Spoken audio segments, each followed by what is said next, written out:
Setelah proklamasi 17 Agustus 1945, kondisi Indonesia sebenarnya sangat genting.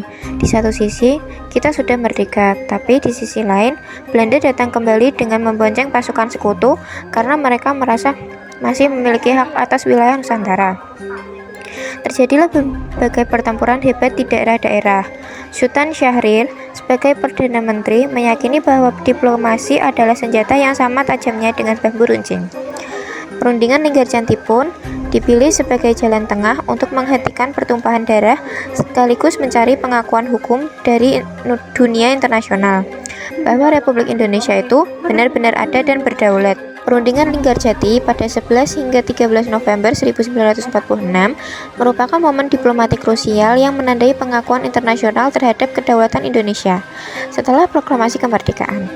Meskipun menimbulkan kontroversi domestik karena pembatasan wilayah, perundingan ini secara efektif menempatkan Indonesia sebagai entitas politik yang sah di mata dunia. 1. Pengakuan de facto atas wilayah Indonesia. Dalam perjanjian ini, Belanda secara resmi mengakui kekuasaan de facto Republik Indonesia atas wilayah Jawa, Sumatera, dan Madura.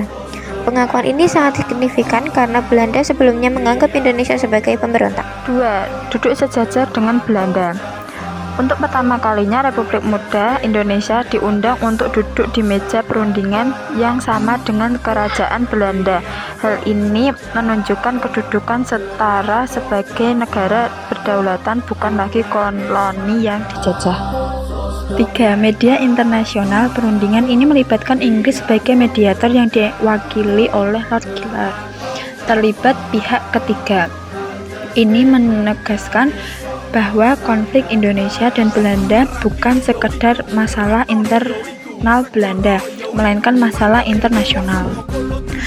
Yang keempat, pengakuan negara-negara lain. Dampak langsung dari pengakuan Belanda adalah pengakuan de facto atas Republik Indonesia oleh negara-negara lain, seperti Amerika Serikat, Inggris, dan Australia.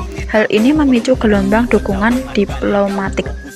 Dan yang terakhir, yang kelima, pengakuan de jure oleh negara Arab. Selain de facto, beberapa negara Arab memberikan pengakuan de jure secara hukum internasional atas kedaulatan Indonesia, didorong oleh hasil perundingan ini.